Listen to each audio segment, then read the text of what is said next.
بسم اللہ الرحمن الرحیم السلام علیکم ورحمۃ اللہ وبرکاتہ۔ فی الفصل طلاب، طلبہ درسگاہ میں ہیں۔ فی حرف جر ہے، الفصل مجرور ہے، جار اپنے مجرور سے مل کر ثابت شبہ فعل کا متعلق، ثابت شبہ فعل اپنے فاعل اور متعلق سے مل کر خبر مقدم۔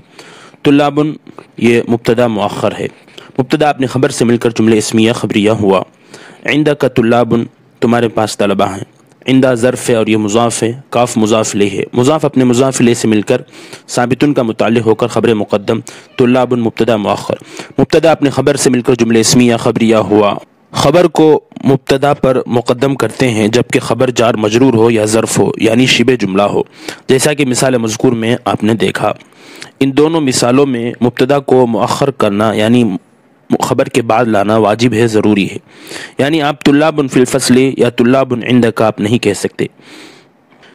اس کے برعکس فی الفصل الطلاب یا عندک الطلاب، ان دونوں مثالوں میں مبتدا کو مؤخر لانا جائز ہے، یعنی آپ الطلاب فی الفصل بھی کہہ سکتے ہیں، یعنی مبتدا کو پہلے لا کر، اگرچہ کہ شبہ جملہ ان جیسی صورتوں میں ابتداء کلام کا تقاضا کرتا ہے، اس کے باوجود آپ مبتدا کو مقدم لا سکتے ہیں، کیونکہ ان مثالوں میں مبتدا معرفہ ہے اور معرفہ سے کلام کی ابتدا ہو سکتی ہے۔ اور اسی طرح جس وقت مبتدا نکرہ غیر محضہ ہو، یعنی نکرہ تامہ نہ ہو، یعنی مبتدا نکرہ کے ساتھ صفت یا مضاف الیہ ہو، تو ایسی صورت میں بھی مبتدا کو مؤخر لانا جائز ہے، واجب نہیں ہے۔ نکرہ موصوف کے ساتھ صفت آنے کی مثال جیسے فی الفصل طلاب مجتہدون، محنتی طلبہ درسگاہ میں ہیں۔ فی حرف جر ہے، الفصل مجرور ہے، جار اپنے مجرور سے مل کر ثابتن کا متعلق ہو کر خبر مقدم۔ طلاب مبتدا مؤخر ہے اور یہ موصوف ہے، مجتہدون صفت ہے، موصوف اپنی صفت سے مل کر مبتدا اپنی خبر سے مل کر جملہ اسمیہ خبریہ ہوا۔ عندک طلاب محترمون، تمہارے پاس باعزت طلبہ ہیں۔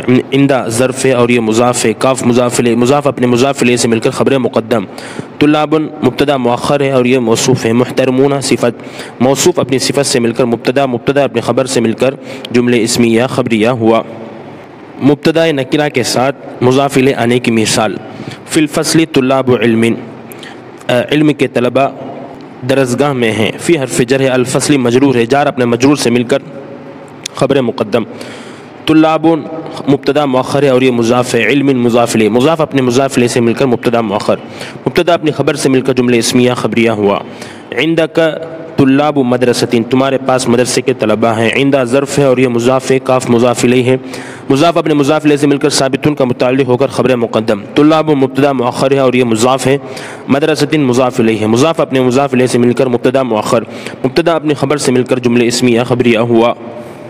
ان دونوں صورتوں میں آپ مبتدا کو مقدم لا سکتے ہیں، یعنی آپ طلاب مجتہدون فی الفصل یا طلاب علم عندک، یہ دونوں آپ کہہ سکتے ہیں، مبتدا نکرہ تامہ نہ ہونے کی وجہ سے، اس لیے کہ یہ عموم سے نکل کر خاص کے درجے میں ہو گیا ہے، اور جب مبتدا میں صفت یا اضافت کی وجہ سے کچھ خصوصیت آ گئی تو اس سے کلام کی ابتدا کی جا سکتی ہے۔